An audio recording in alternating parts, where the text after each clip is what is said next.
Muy buenas tardes, ¿qué tal están? Bienvenidos al Poligrama. Hoy jueves 15 de diciembre tenemos dos invitadas en nuestro plató y vamos a hablar de educación. Ellas son Cinta Gómez y Juana Navarro. Son representantes del sindicato STERM Intersindical. Bueno, pues bien, con ellas vamos a hablar de la situación de la región de la educación en la región de Murcia. Vamos a hablar de las oposiciones, del bilingüismo y, cómo no, de los presupuestos. Comenzamos.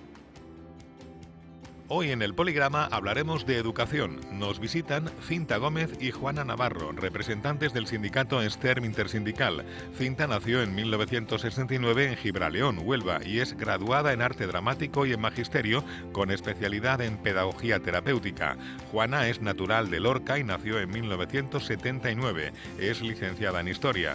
Con ellas hablaremos sobre las oposiciones de primaria del año que viene, los resultados del informe PISA y conoceremos en profundidad el funcionamiento de este sindicato.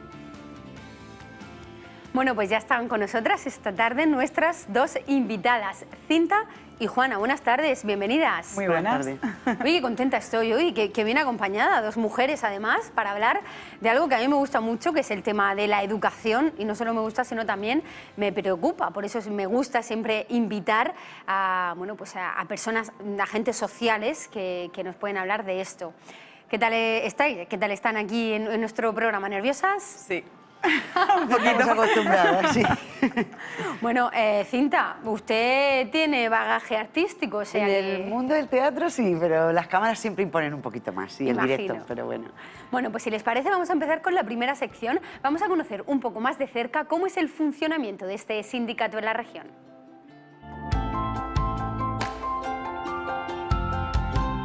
Bueno, pues como decimos, nuestras dos invitadas representan al sindicato STERM Intersindical aquí en la región de Murcia. ¿Qué es realmente este sindicato para la gente que no lo conoce? Bueno, es un sindicato de trabajadores y trabajadoras de la enseñanza de la región de Murcia y somos dos precisamente porque no tenemos secretarios generales ni presidentes. Portavoces. Podemos tener portavocías, pero ahora mismo la verdad que la mayor parte de la gente que estamos trabajando en el sindicato, que es un sindicato asambleario, y ahora te explico la importancia que tiene eso. Sí. Bueno, la gente que estamos trabajando directamente en el sindicato, lo que intentamos es que todas las personas que trabajan en el sindicato hagamos de todo. Tiene su parte buena y su parte Y su mala. lado negativo. La parte mala es que ahora mismo, por ejemplo, no hay una persona solo que se encargue de la portavocía. Dependiendo del tema del que vayamos a hablar, hablará una persona o hablará otra, en función de lo que sepa. Claro, de quien más sepa de ese tema, ¿no? De esa materia. De hecho, el anterior portavoz que tenía STERM es ya muy conocido en nuestra región, sobre todo en el lado político, porque era Óscar Urralburu, actual secretario general de Podemos, ¿no? Sí, exactamente, perdona. Nosotras también, como sindicato asambleario, hay una parte que resulta chocante, pero también nos interesa que se conozca, que la portavocía pueda pasar de unas personas a otras dentro del equipo que estamos ahora mismo. Óscar llevaba más años, tenía más tiempo de preparación, digamos, ¿no? Yo acabo de entrar en el sindicato, otras compañeras han entrado hace poco, porque cada 7 años o cada 5 años nos vamos renovando. Ajá. La intención es que los docentes vayamos formando parte del sindicato, que no seamos políticos que nos quedamos en el sindicato, sino que los docentes y las docentes entremos al sindicato a defender nuestros derechos sin necesidad, o sea, siendo docentes, no eso es siendo importante políticos. porque además también se va renovando continuamente y eso quiere decir que toda, digamos, la actualidad educativa que se están empapando de ella en clase, a pie de clase, ¿no? Exactamente. La llevan al sindicato, ¿no? Efectivamente, es que eso es lo importante. Al final, como trabajadoras, nuestro trabajo está en el aula, pero también está en este ámbito, en la defensa de la educación, que va mucho más allá de... No sé, de la defensa política, sí, o no. efectivamente. Nosotros vamos a ver, sobre todo como sindicato, a los derechos laborales y la ideología que tiene nuestro sindicato, pero a pie de aula. A pie de aula, efectivamente. Juana, hablaba usted antes de un sindicato asambleario, ¿no? Sí. ¿En qué consiste o por qué es importante destacar esto? Porque todas las personas que forman parte del sindicato tienen voz y voto en todo lo que se decida. Nuestro perfil sociopolítico es cierto que es un perfil muy marcado con el tema del asamblearismo, somos feministas, somos muy reivindicativos, buscamos una sociedad más justa donde la educación realmente tenga ese papel que haga de este mundo un mundo mejor. Realmente somos un sindicato... De hecho, para llegar a una sociedad justa es importante la educación. Sin una educación no vamos a llegar a eso, ¿no? Sí, hombre, por supuesto. Es que realmente tenemos un trabajo muy bonito como docentes y como sindicalistas, la verdad. Bueno, pues eso, esas líneas que siempre son así, permiten que cualquiera de las personas miembros del sindicato participen. Una vez al año se hace un pleno, pero además de eso se hacen asambleas a principio y a final de curso. Se pueden hacer asambleas en los centros, se pueden hacer asambleas locales. Y lo que decide la asamblea es lo que al final las personas que estamos trabajando directamente en el sindicato como liberadas durante una temporada hacemos. Esas líneas que marca la asamblea, que marca toda la gente que forma parte del sindicato, es lo que se trabaja como liberadas. Exacto. Es muy importante la participación para nosotras. Hemos vivido unos años muy convulsos, muy difíciles y todavía lo estamos viviendo, obviamente, pero sí que en relación a movimientos, a manifestaciones, la verdad es que hemos vivido unos años muy movidos, ¿no? Sí. Desde el sindicato STERM, ¿cómo valoráis este pasado y hay algo preparado o intuís algo de cómo va a ser el año 2017? Uf, ¿podemos pedir la carta de los Reyes?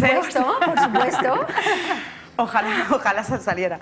A ver, no sé, la verdad es que precisamente desde el año 2012, cuando empezaron todos los grandes recortes y esta crisis que continúa y se ceba especialmente con...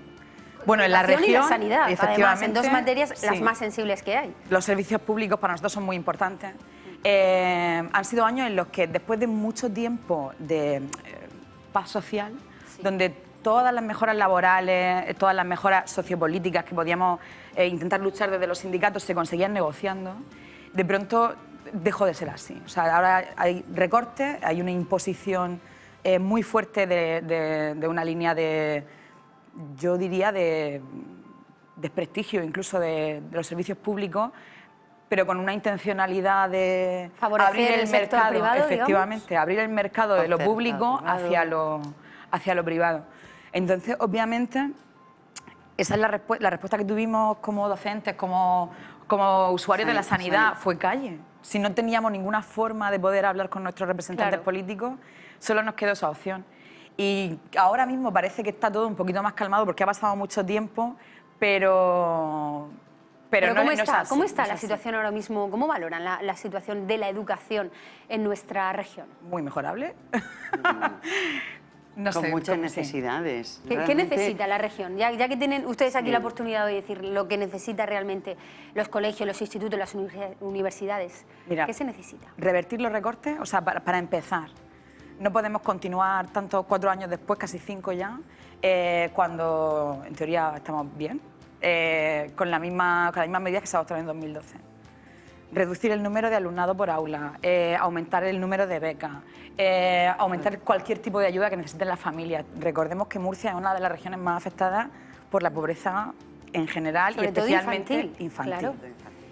Eh, Además, ustedes que están en contacto diario con niños, que yo he conocido casos, he hablado con profesores a veces, que incluso los propios profesores se llevan el bocadillo para darle el recreo a los niños que saben que no tienen esos recursos, ¿no? Sí, la ayuda de comedores escolares, por desgracia, ahora hecho, mismo a veces es la única comida del día.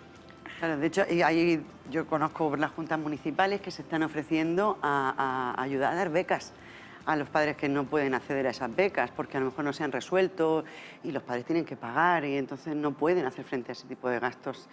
El tema de las necesidades, empezamos a hablar de la comida porque es como algo muy básico y eso ya te hace pensar que entonces a nivel de recursos, tanto de, material escolar, ropa. Claro, higiene personal incluso, ¿no? Imagino que no pueden acceder a... Pobreza energética en sus Pobreza casas.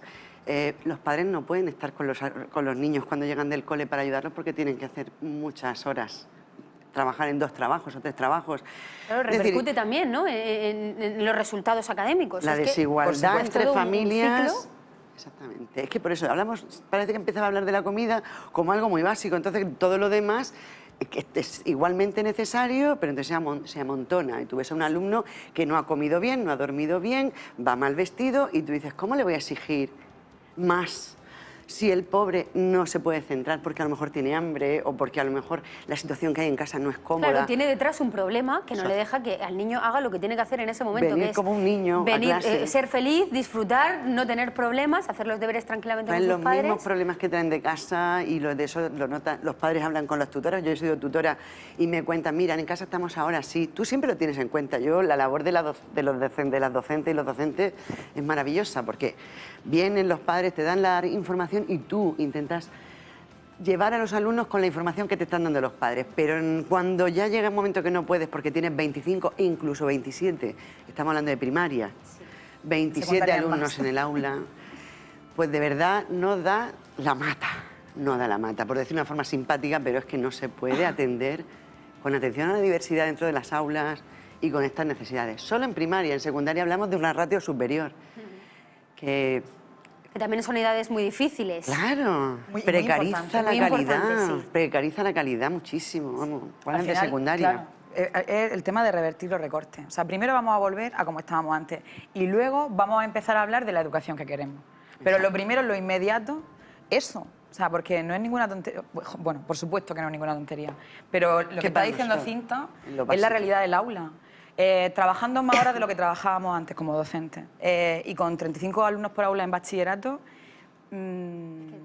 No puedes. los chavales que van bien y las chavalas que van bien, no hay ningún problema. Los que todos hemos sido estudiantes. Sí, que alguno Cuando igual no un tiene- poco va más descolgado o necesita algún apoyo de algo, por lo que sea. Sí, pero eso con 35 alumnos en clase Es es muy muy difícil. Bueno, quiero preguntar dos temas más, a ver si nos da Venga. tiempo en esta sección. Uno es por la educación concertada, privada o la enseñanza pública. ¿Qué opinión tenéis en relación a esto?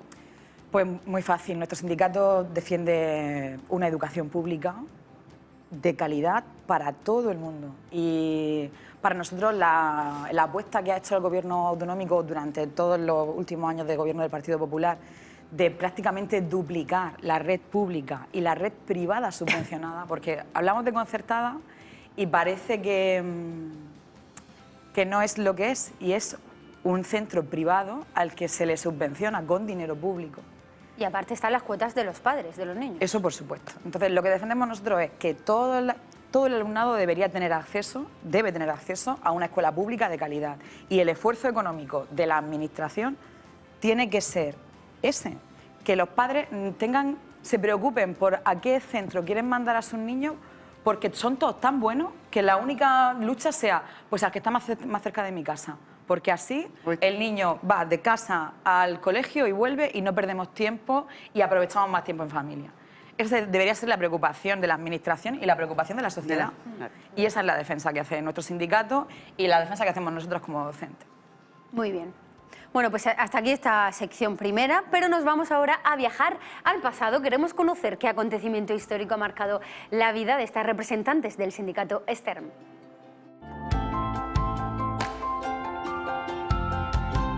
Bueno, pues abro el cofre, el conocido y famoso cofre del Poligrama, y dentro tengo este momento que ocurrió en el año 1978 y es la primera escuela de verano que se realizó desde este sindicato. ¿Por qué habéis elegido este momento? Pues la verdad es que una de las cosas más bonitas de este sindicato es la calidad de las personas que lo forman. En el año 1978 se hizo la primera escuela de verano y la organizaron maestras y maestros que querían renovar la educación. Son movimientos de renovación pedagógica. Y para nosotras, para la gente que estamos en el sindicato, yo creo que ese es uno de los grandes mensajes del sindicato. La mayor parte de los docentes que trabajaban aquí, que siguen trabajando, están convencidos de que otra educación no solamente es posible, sino que además es necesaria. Los movimientos de renovación pedagógica que beben, no sé, seguro que suena a Montessori, claro, o Freinet. Bueno, ahora está muy de moda Montessori, ¿no? Toda Esa la línea señora Montessori. es muy antigua, realmente. Aquí en España ya trabajábamos con, no sé, con el Instituto Libre de Enseñanza así en la Segunda República. Y un poco los movimientos de renovación pedagógica lo que piden es mucha inversión del Estado en educación, pues se pide un 20% de inversión. No estamos cerca del 20%, ni siquiera del 5%. Y además de que haya una gran inversión del Estado en educación, que se adecue a cada una de las personitas con las que trabajamos en el centro, que se adecue la educación a lo que demandan. movimientos de renovación pedagógica, que es un poquito de sentido común. Si tuviéramos menos niños y menos niñas por aula, tuviéramos tiempo de hablar de verdad con cada uno de ellos, podríamos aprovechar, ¿sabes?, ese brillo que tiene cada niño, que lo tiene, obviamente, para sacar lo mejor de sí mismo y que aprenda a aprender, que es lo más bonito. Al final, esa es la base de nuestro sindicato esta fue la primera, se han hecho muchísimas después. En esta primera creo que había unas 200 personas, unos 200 maestros y maestras. En la siguiente hubo 300, en la siguiente hubo 3000. O sea, de pronto estamos hablando de la transición, de finales del franquismo y el inicio de un periodo nuevo, ¿no?, con la ilusión de cambiar el país. Y de pronto hubo mucha gente que quiso intentar, pues eso, recuperar lo que no deberíamos haber perdido. Esa educación tan importante para el Estado y para la sociedad. Bueno, pues a ver si esto se traslada a la actualidad y se recupera de algún modo pues todo lo que se ha perdido estos años, se ha dejado por el camino y volvemos ya no solo a lo que estábamos, sino muchísimo mejor, porque es lo que se merece la educación. Efectivamente. No solo en la región, sino a nivel nacional. Nos vamos con nuestro poligrama.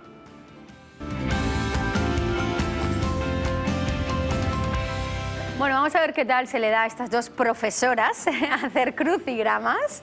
¿Qué tal? ¿Cómo se os dan los crucigramas? El autodefinido a veces mejor. Es verdad.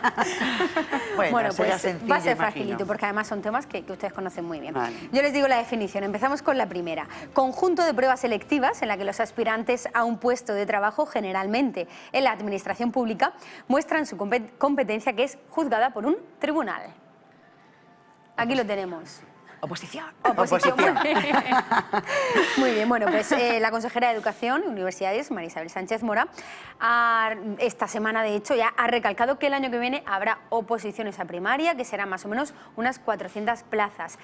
Tengo entendido que todos los que se presentan a las oposiciones quieren que haya mínimo unas 800, ¿no?, que más o menos es lo que debería haber. ¿Qué opinión tienen desde el sindicato? A ver, tiene que haber oferta de empleo público, es importante que baje el índice de interinidad, porque una persona interina debería ser alguien que sustituya a quien se pone enfermo o a quien se jubila. Y eso, como mucho, debería estar en torno al 10%. Por desgracia, estamos por encima del 20%. Es cierto que tiene que haber oferta de empleo público para que esas personas puedan trabajar en su puesto de trabajo con normalidad. Pero una oferta de empleo público de 400 plazas es insuficiente. Hay mucha gente que se juega su futuro en una oposición. Es muy duro presentarse a una oposición. Llevan Además, cuesta mucho dinero. Detrás, mucho trabajo, mucho dinero, mucho esfuerzo. Mucho dinero. Mucha Y ilusión además, también. teniendo en cuenta que el año pasado ya hubo oposiciones de primaria. Claro. Sí. No. Entonces es muy chocante porque a la gente, las personas que estamos esperando que llegue la oferta de empleo público, nos vamos preparando cada 2 años. Y ahora le tocaría secundaria. Secundaria tiene un parón que está haciendo mucho daño a las personas que están esperando que salga su oposición, por lo menos para poder saber si se pueden acercar, aunque sea a la lista de interinos.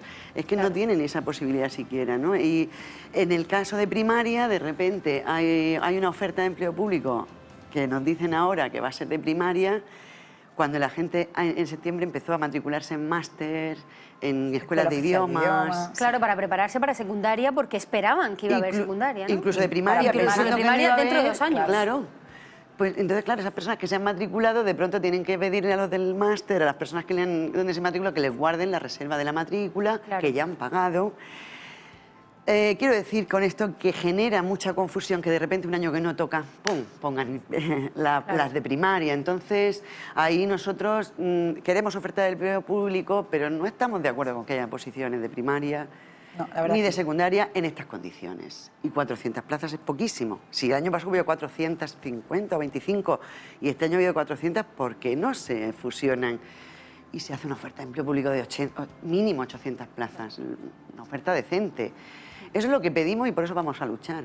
Muy bien. Bueno, pues vamos con el siguiente término: descripción oral o escrita de las características y circunstancias de un suceso o un asunto. Ahí lo tenemos. La verdad es que igual es un poco difícil. Informe. Informe. Exactamente. Pues estoy con profesoras, nada es difícil.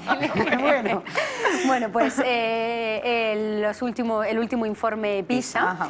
ni en España ni en Murcia, la verdad es que los resultados han sido muy buenos. Mejoramos un poquito en relación al último informe, pero aún así los resultados siguen siendo pues, bastante malos, dejan mucho que desear, ¿no? ¿Qué opinión tienen? Pues, a ver, el informe PISA es un informe que estandariza las respuestas que se pueden dar. No recuerdo si fue hace 2 o 3 años, le preguntaban al alumnado que cómo se programaba una lavadora o una calefacción. Que yo pensé, digo, ¿en Murcia? ¿Calefacción? ¿Quién pone calefacción? O sea, quiero decir, es estándar. Es como si te preguntan, a un niño le preguntas, ¿cómo llegarías a Santander? Pues te puede dar un montón de respuestas, pero ¿su familia viaja? ¿Cómo viajan? ¿Viajan en coche? ¿Buscan a través de internet o van a una agencia de viaje? Cuando nos dicen que pretenden evaluar competencias, se refieren a tu manera de reaccionar en cosas de la vida diaria, pero tienes que haber vivido esa experiencia. Y además solamente se centran en matemáticas, en lengua, en idiomas, pero no hablan del resto de competencias que, en fin, que son las que hacen que te desenvuelvas realmente en tu entorno. El informe PISA para nosotros tiene una validez limitada.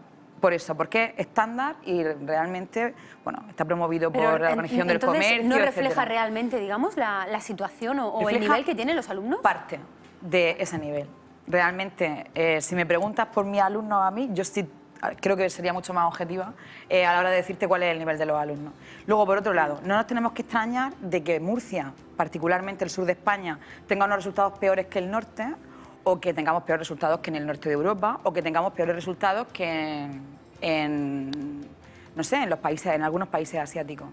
Porque el punto de partida de nuestra sociedad es el que es. O sea, no hemos conseguido todavía, por desgracia, separar el ambiente socioeconómico del niño y de la niña de su rendimiento académico. Y Murcia es una región muy pobre. Y además, hemos avanzado mucho desde los años de la transición, pero nos queda muchísimo por hacer. Está claro que el entorno social aquí es determinante. Determina mucho. Bueno, pues continuamos con el siguiente término. Venga. Vamos, uso habitual de 2 lenguas en una misma región o por una misma persona. Te toca. A ver, Cinta. Bilingüismo. Bilingüismo. Bueno, pues también la región de Murcia en los últimos años ha querido hacer prácticamente pues el 100% de los centros educativos bilingües, que sean bilingües. Bueno, yo quería conocer su opinión porque aquí hay 2 opiniones enfrentadas, tanto de padres como de profesores, en relación a esto, incluso de alumnos, que también, obviamente, son los mayores afectados. ¿Qué opináis del bilingüismo? Está mal Porque enfocado. tampoco hay estudios, ¿no? Tampoco hay estudios de los resultados. Ya empieza a haberlo. Empieza a haber, pero- Y ya sabemos que los resultados académicos no son óptimos, desde luego. Pero está mal enfocado. Como empresa, la administración de la región de Murcia, en este caso, decide hacer un proyecto, en este caso el bilingüismo. ¿Has formado a tus trabajadoras y a tus trabajadores para que lo implementen? ¿Has conseguido que haya más plazas en las escuelas oficiales de idiomas para que la gente realmente aprenda a hablar inglés de manera correcta y no con un simple B2? ¿Realmente este es el bilingüismo que queremos o le estamos vendiendo la moto un poco a las familias con que lo mejor es el bilingüismo cuando no es real? Es que no es real, es que al final... Hombre, podemos decir, el bilingüismo es muy importante, sobre Sí, todo para los niños más hablar pequeños. idiomas es maravilloso. Es importante y muy imprescindible también, pero también lo que hay que mejorar en este caso es la manera de hacerlo, ¿no?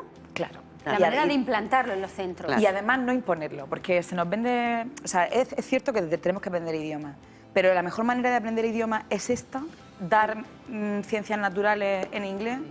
¿Seguro que es la mejor manera? A lo mejor no sería mejor hablar en inglés o ver dibujos en inglés, no O sé. otra asignatura, por ejemplo, plástica o educación física, ¿no? Que a lo mejor... Pero de todas formas, cualquiera, o sea, realmente la inmersión lingüística que pretendes conseguir, la vas a conseguir porque haya una asignatura o 10 que se den en inglés. Si en tu casa no hablan inglés o no escuchan nada en inglés, Bueno, pero es que esa es otra, ¿no? Claro. Que, Es que al que final- luego en casa a lo mejor no tienen los niños el apoyo porque porque no Porque no tenemos la hay formación, muchos los padres que no docentes, tienen los formación padres, en inglés exactamente. y entonces no pueden solamente los ayudarles. docentes. Y están obligados a que los niños reciban... Vayan a academias. Vayan a academias, entonces nos encontramos con las tardes con que los niños están en academias de inglés, luego tienen también deberes, Tienen que hacer muchísimos deporte. deberes, entonces esto ya no tienen vida los niños. si en una clase de tercero de primaria la mayor parte de la clase tiene que apuntarse a clases particulares, no lo estamos haciendo Algo bien. está fallando. Y es lo que Eso ocurre es. con el bilingüismo. Ya está. No hay... El ejemplo lo vemos en los últimos años, el número de academias de inglés en Murcia, cómo ha crecido. Es que al final es eso. ¿A quién le das el negocio? ¿Por qué no hace, si estás tan convencido de tu proyecto, por qué no hace que la Escuela Oficial de Idiomas tenga más oferta pública, que es pública?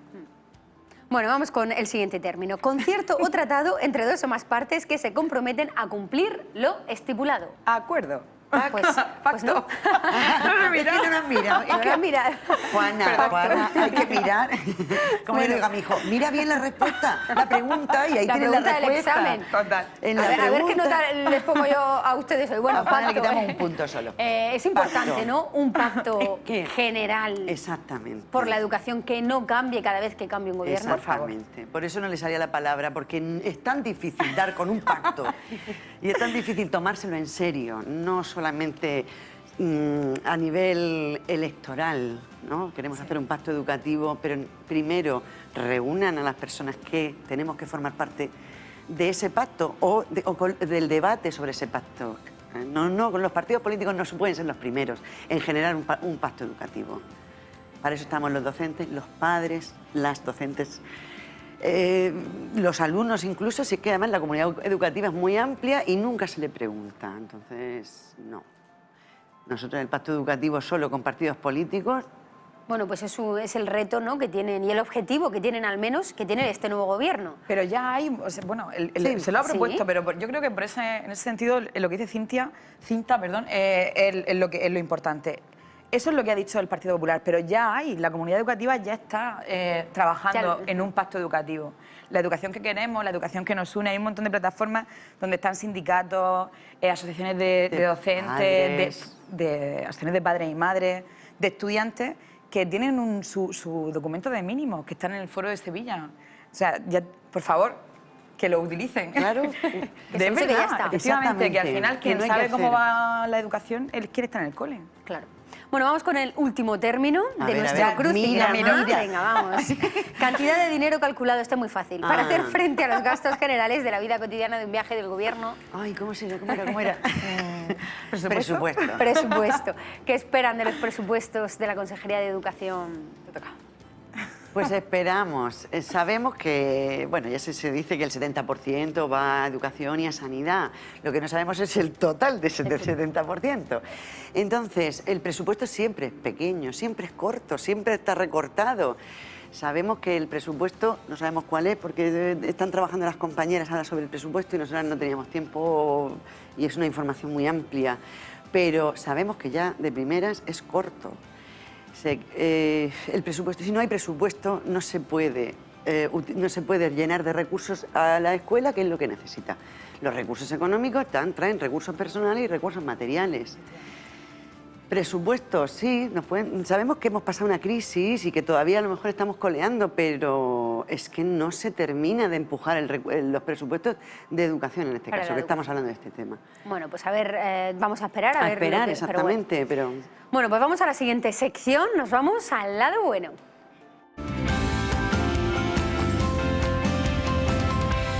Bueno, pues le voy a poner imágenes de 3 políticos a nuestras invitadas y nos tienen que decir una cualidad positiva de cada uno de ellos, ¿vale? Con una me basta. Vamos con la primera, en este caso, que supongo que la conoceréis bastante bien. Vamos a verla enseguida ya. Ella es María Isabel Sánchez Mora, la consejera de Educación. Eso lo tenemos que discutir. Bueno, yo creo que vamos a No, estar de está acuerdo. bien, estás todos de acuerdo. Sí, ¿no? Sí. Bueno, ¿lo digo yo? Sí. Tiene un trato, es una persona con un trato muy cercano y muy amable. Esa es una cualidad. Sí. Muy bien, el trato cercano y amable, que es muy importante Sí. también. Vale, vamos con el siguiente, en este caso, el exministro de Educación, Ignacio Wert. Está en París. Sí, la hizo y se fue. Bueno, pues vale, pues... No lo sufrimos aquí, lo sufren fuera. Exacto. Le han dado un Muy bien. premio. Bueno, él nos dejó un regalo bastante interesante que Sí. se llama el 11 y, Sí. y tendríamos que... Pero bueno, no. Como era positivo, ¿no? Era positivo. Es positivo, Ah, sí. Perdón. Tiene que ser positivo. Está en París. Está en París. Bueno, pues eso es lo positivo, ¿no? Bueno, pues ahora nosotros también vamos a viajar, pero nos vamos directamente al futuro.